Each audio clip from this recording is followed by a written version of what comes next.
가뭄이 모든 숨을 막는다.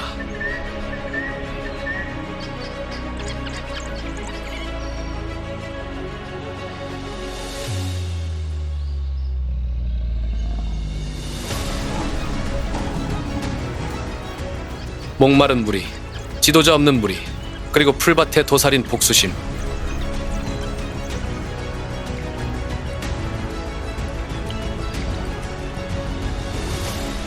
오카방고가 심판을 내리려 한다.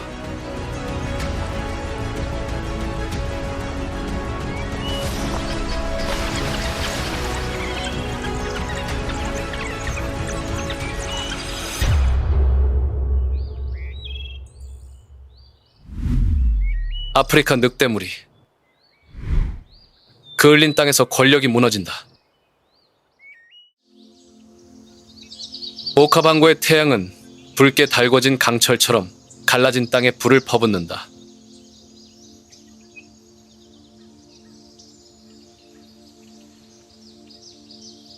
공기는 마치 칼로 자를 수 있을 듯 짙고 무겁다.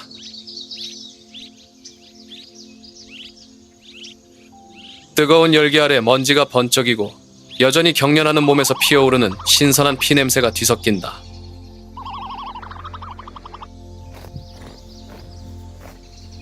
치타는 어린 영양의 사체 위에 서서 가슴을 격렬하게 움츠린다.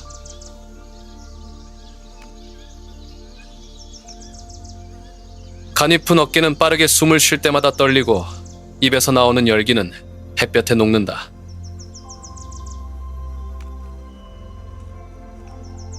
사냥은 불과 수십 초밖에 지속되지 않았지만 지구상에서 가장 빠른 동물에 모든 힘을 쏟아부었다.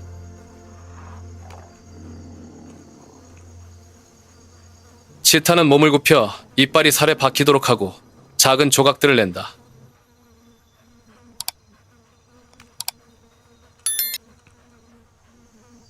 피가 말라붙어 바스락거리는 풀밭 위로 흘러내렸다. 햇살을 반사하는 붉은 빛이었다.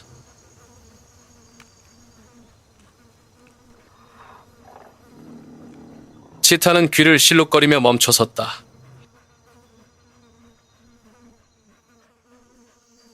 풀이 바스락거리는 소리나 발소리처럼 아주 작은 소리가 들렸다.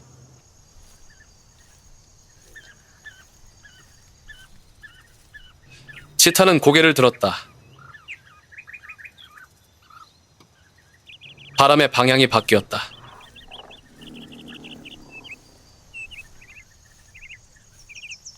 이상한 냄새가 풍겨왔다. 먼지와 땀, 그리고 굶주린 숨결이 섞인 냄새였다. 멀리서 떨리는 열기 속에서 얼룩덜룩한 검은 그림자가 나타나기 시작했다.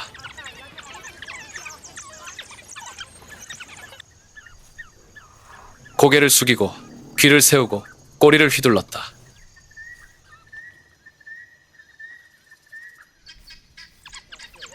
열 명쯤 되는 형체, 아프리카 늑대 무리가 다가왔다.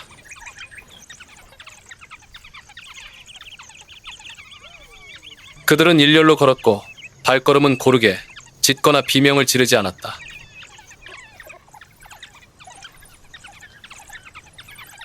오직 침묵만이, 살아남기 위해 사육하는 자들의 침묵만이 흘렀다.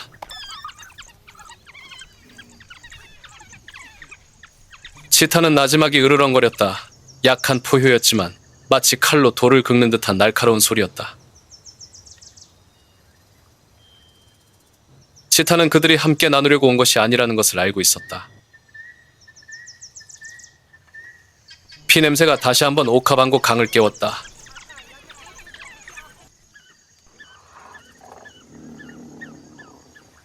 그리고 한낮의 뜨거운 열기 속에서 강도 사건이 시작되려 하고 있었다. 우주는 숨을 멈췄다.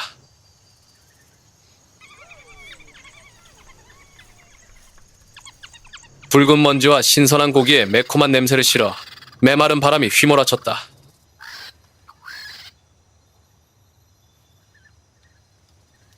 치타는 영양사체 앞에 서 있었다. 등은 굽었고 털은 곤두섰다.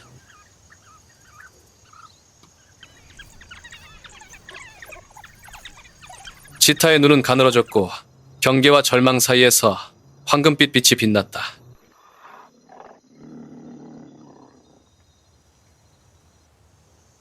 맞은편에서는 카토가 먼저 나왔다.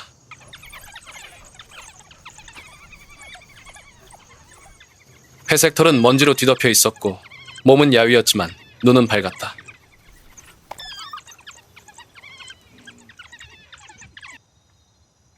그는 포효하지 않고 천천히 낮게 한 걸음 한 걸음 목적의식을 가지고 걸었다. 뒤에서는 나야와 어린 수컷들이 양쪽으로 흩어져 점차 원을 좁혔다.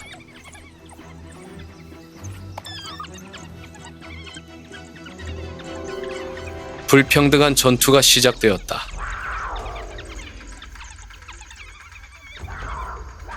아프리카 늑대들은 후퇴하지 않았다.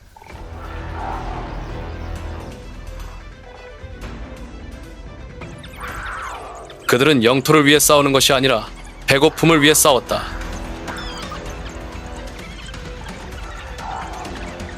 쉬익 소리를 내며 한 걸음 내딛는 것은 생존의 문제였다.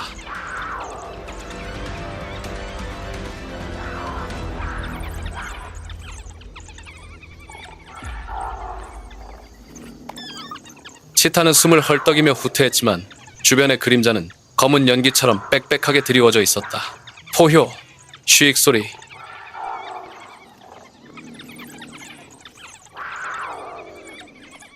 숨막히는 소리가 혼돈과 본능의 교향곡을 이루었다.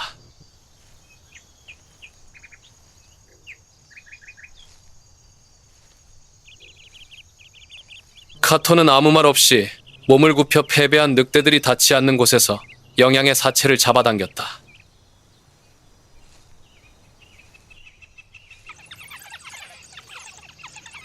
아프리카 늑대들이 먹이를 찢으며 달려들었다.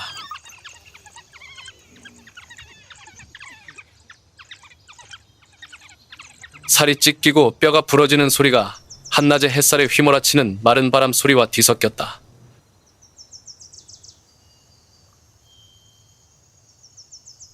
치타는 가만히 누워 가슴을 힘없이 움츠리고 있었다. 치타는 가슴을 힘없이 움츠리고 움직였다.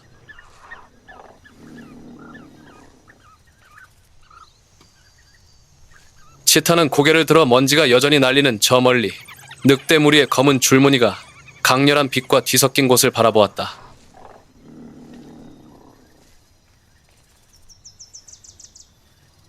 이 초원에서는 속도만으로는 살아남을 수 없었다.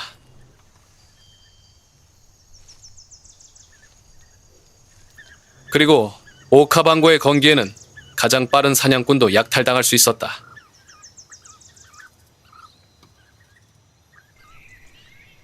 해가 정점으로 기울었다.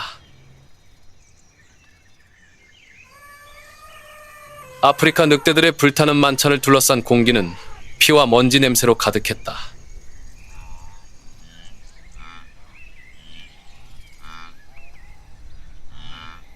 며칠 만에 처음으로 그들은 배를 채웠지만 그 순간 죽음이 다가오기 시작했다.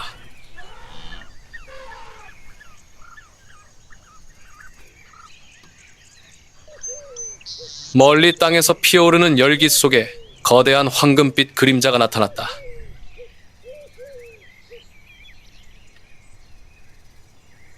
갈기는 햇볕에 청동빛으로 타올랐고 갈기 하나하나가 바람에 흔들렸다.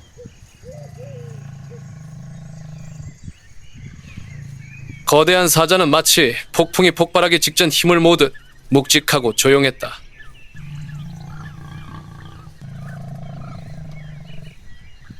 사자는 멈춰서서 깊이 숨을 들이쉬었다. 피냄새, 들개 냄새, 혼돈의 냄새, 이 모든 것이 합쳐져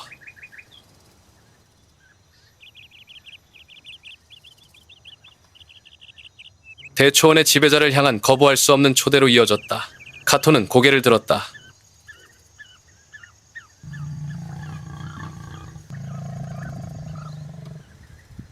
입가에는 여전히 피가 묻어 있었다.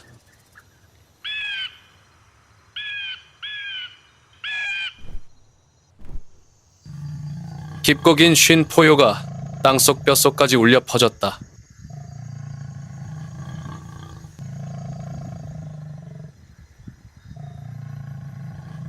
오카방고의 왕이 도착했다는 것은 의심의 여지가 없었다. 아프리카 늑대들이 멈춰섰다. 쉬익거리는 소리가 잦아들고 꼬리가 아래로 축 늘어졌다.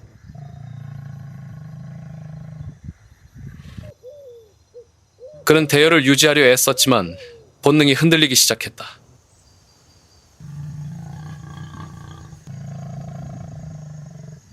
사자는 하룻밤에 늑대무리 전체를 죽일 수 있다는 것을 그는 잘 알고 있었다. 아프리카 늑대들은 비틀거리며 후퇴했다.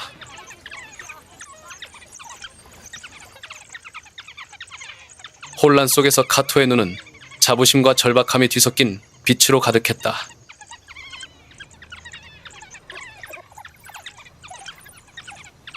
그는 하이에나를 물리치고 꾸러 소리를 물리치고 끝없는 굶주림으로부터 우리를 보호했다. 하지만 이번에는 진정한 사바나의 왕과 마주하고 있었다.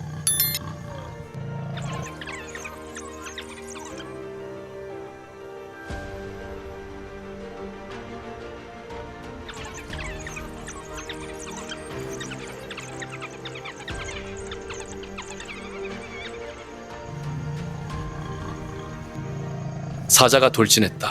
먼지가 솟구치고 모래가 날렸으며 사바나는 숨을 멈췄다.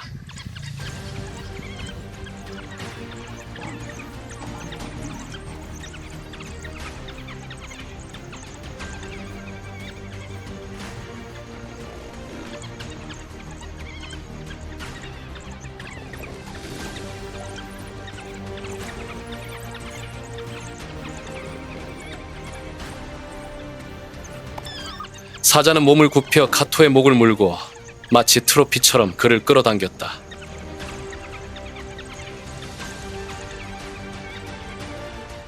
아프리카 늑대들은 흩어졌고 그들의 발걸음은 초토화되어가는 땅에 내리는 비처럼 쿵쾅거렸다. 멀리서 사자의 울음소리가 여전히 메아리치고 독수리들이 착륙하기 시작하는 소리와 뒤섞여 울려 퍼졌다. 그들은 한 마리가 죽었다는 것을 알았고 다른 늑대들은 떨고 있었다. 한때 무리에서 가장 활기찼던 젊은 수컬라코는 이제 풀밭에 웅크리고 있었다.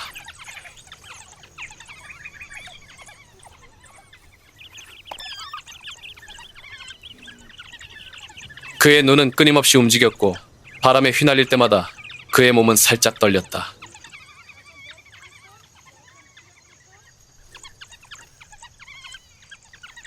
바람 속에는 카토의 피냄새가, 패배의 냄새, 몰락한 권력의 냄새가 여전히 남아있었다.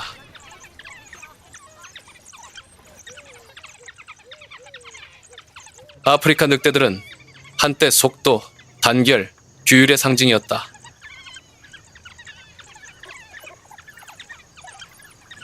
이제 그들에게 남은 것은 혼란과 두려움, 그리고 삶에 매달리려는 약한 본능뿐이었다.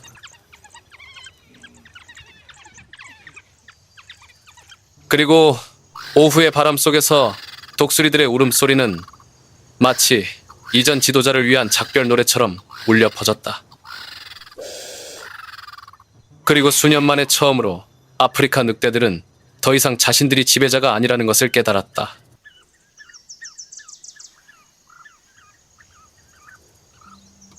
끔찍한 밤을 보낸 후 오카방고강이 동트웠다.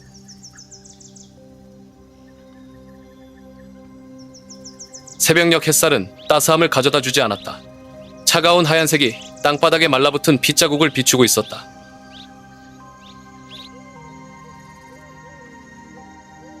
햇빛은 그 빛깔을 잃고 창백한 재처럼 하늘에 떠 있었다.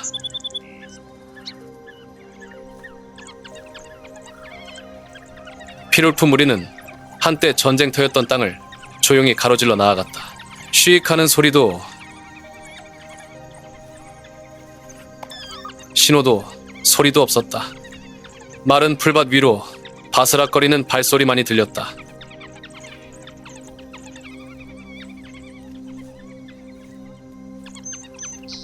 나야는 물이 한가운데서 어깨를 무겁게 하고 천천히 걸었다.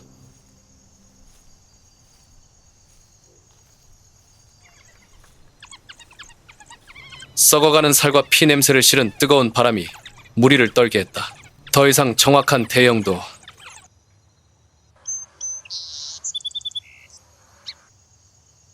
규율도 없었다. 붉은 먼지 속의 희미한 길, 그리고 피에 굶주린 가뭄 속에서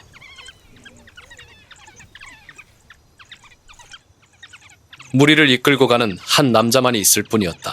피를 푼 무리는 그 흘린 풀밭을 걸었다.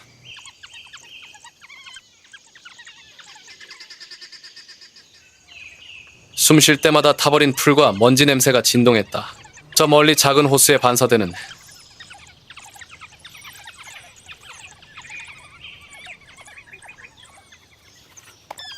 가느다란 빗줄기가 나야의 눈에 들어왔지만 그들에게는 그것이 곧 생명이었다.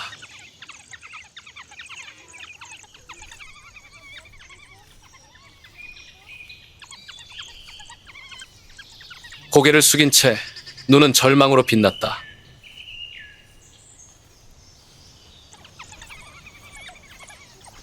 나지막이 쉬익거리는 소리는 부름이 아니라 희망의 냄새를 맡은 자들의 본능이었다.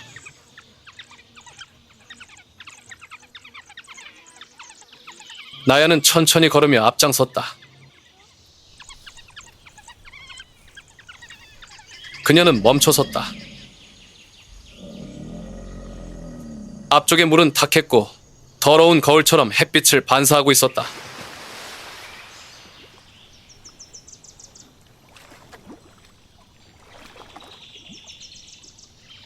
그때 웅덩이 한가운데에서 에메랄드빛 눈 한 쌍이 살짝 뜨이며 두 개의 반짝이는 돌처럼 수면 위로 솟아올랐다. 나이라고.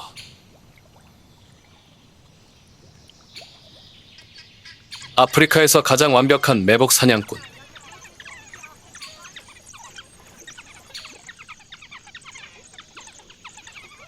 몸길이는 4미터가 넘었고 비늘은 철갑옷처럼 겹겹이 쌓여 있었으며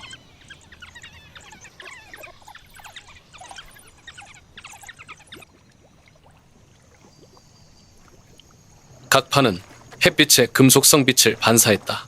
80개가 넘는 원뿔형 이빨로 가득 찬 긴 입은 아래턱에서 튀어나와 있었고 영양뼈를 부술 만큼 강력하게 다쳤다.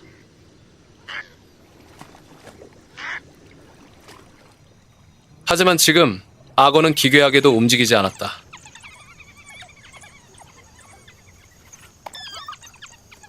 오직 물만 살짝 떨리고 튀어나온 주둥이에서 잔물결이 퍼져나갔다.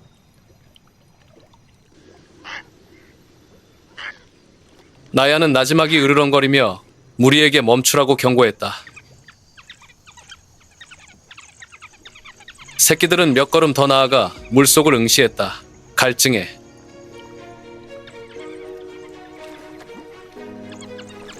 진흙 속에 도사리고 있던 죽음의 냄새도 잊었다.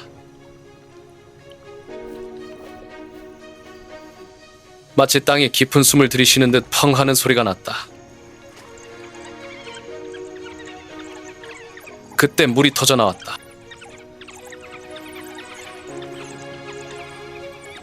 악어가 뛰어올랐다. 온몸이 진흙에서 솟아오르며 물과 진흙이 튀었다.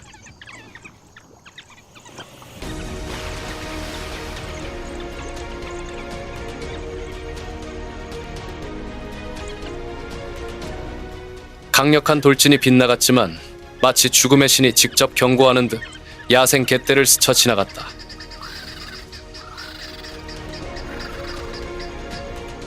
가느다란 다리가 재빨리 뒤로 물러나고 날카로운 소리가 울려 퍼지며 먼지가 사방으로 흩어졌다.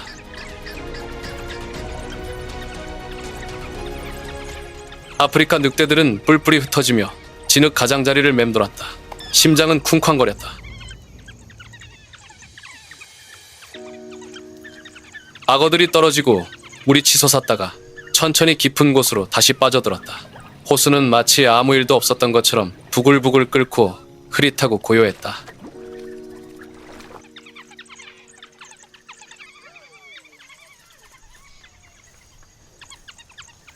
나야는 지켜보았다. 그녀의 눈은 진흙 속에 숨은 괴물의 그림자를 비추며 날카로워졌다. 오카방고에서는 물이 생명일 뿐만 아니라 죽음이 머무는 곳임을 상기시켜 주었다.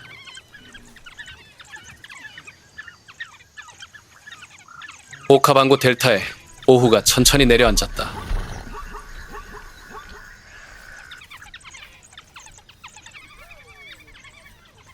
태양이 뜨거운 햇살을 쏟아내며 노란 풀밭을 불타는 거울처럼 물들였다.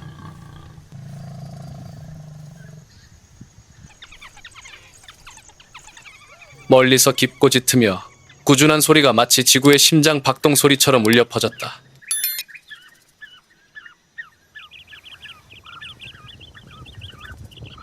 케이프 버팔로가 나타났다.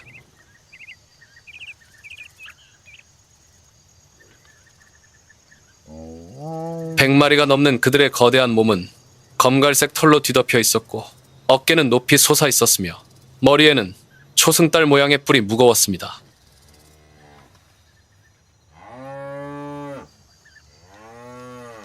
한 걸음 내디딜 때마다 먼지가 소용돌이치며 늦은 오후에 찌는 듯한 열기와 뒤섞였습니다.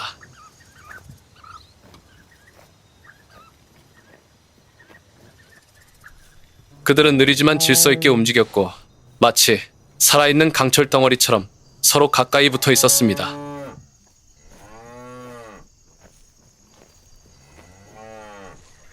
아프리카 물소는 사자, 콧불소, 표범, 코끼리와 함께 아프리카에서 가장 강력한 포식자 5위 안에 들었습니다.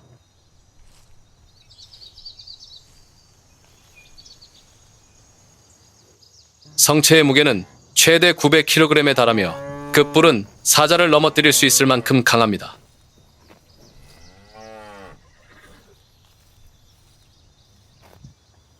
피부는 두껍고 목은 굵으며 근육은 마치 케이블처럼 꼬여 있습니다.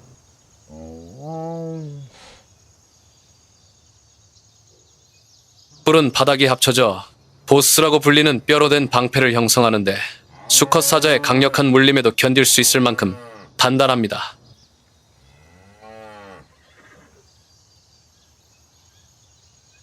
하지만 그들을 더욱 무섭게 만드는 것은 그들의 단결력입니다.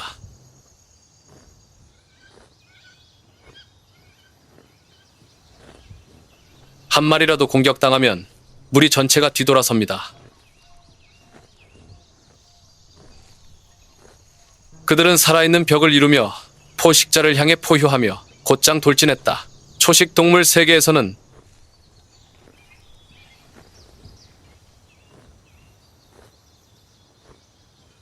보기 드문 무리 보호 본능이었다. 이제 그 벽마저도 갈증으로 갈라지고 지쳐 있었다.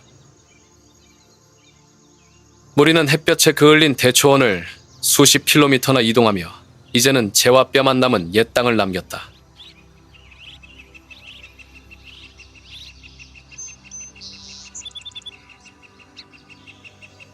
물소들의 등에서는 마른 진흙이 벗겨지며 사자, 악어, 심지어 하이에나와의 싸움으로 생긴 오래된 회색 흉터가 드러났다.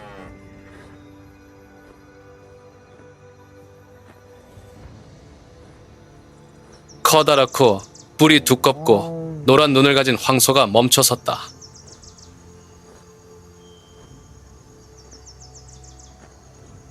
그는 목이 쉬도록 포효하며 천둥처럼 울려 퍼졌다.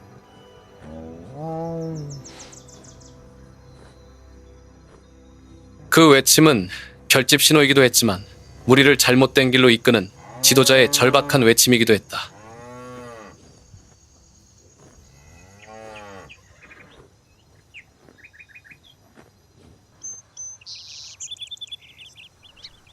그들은 매년 이동하던 길을 벗어나 아프리카 늑대 무리의 메마르고 갈라진 땅 깊숙이 길을 잃었다.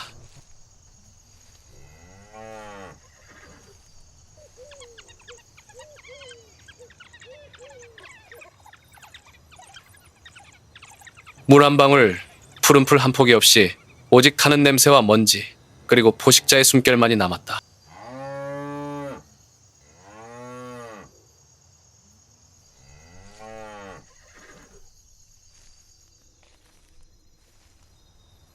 바람의 방향이 바뀌었다.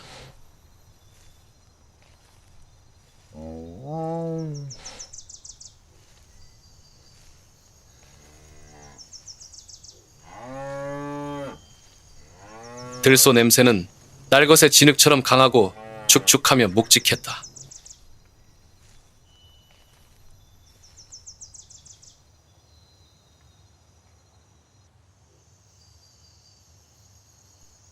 빽빽한 풀밭에서 나야는 고개를 들었다.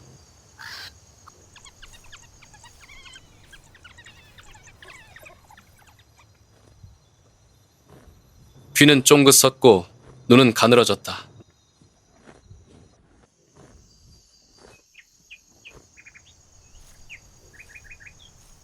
무리는 멈춰섰다.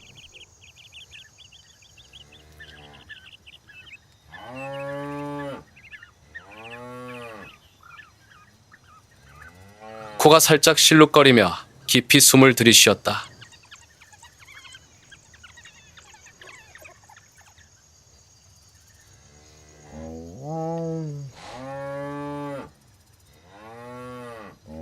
나야 뒤에서 젊은 수컷 라코가 숨을 헐떡이며 그의 눈은 갈증과 흥분으로 빛났다.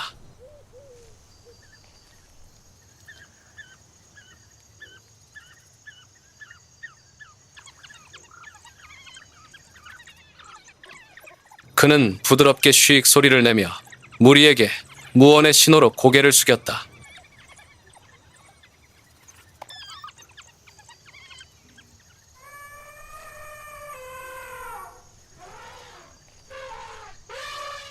발굽이 땅을 찢는 소리가 메마르게 울려 퍼지며 쉬쉬거리는 숨소리와 진흙투성이, 몸 주위를 맴도는 팔이 윙윙거리는 소리와 뒤섞였다.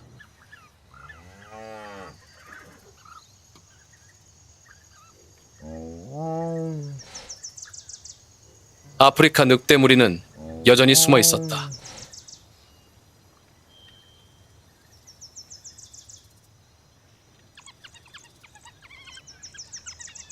그들의 황금빛 눈은 마른 풀밭에서 반짝였다.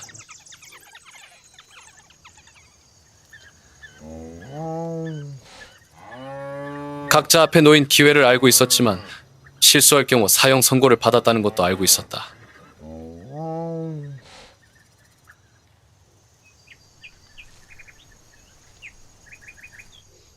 오카방고 전체가 숨을 참는 듯했다.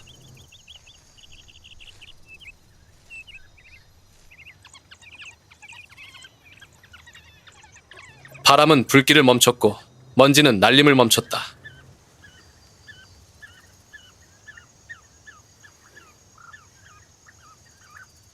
그리고 불타는 황금빛 노을 속에는 생존의 두 세계가 펼쳐졌다.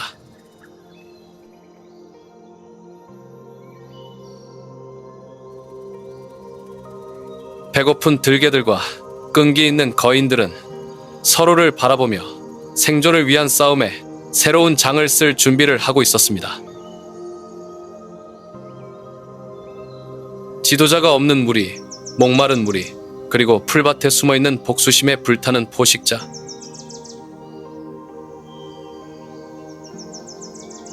다음 에피소드에서 생존자가 결정될 것입니다.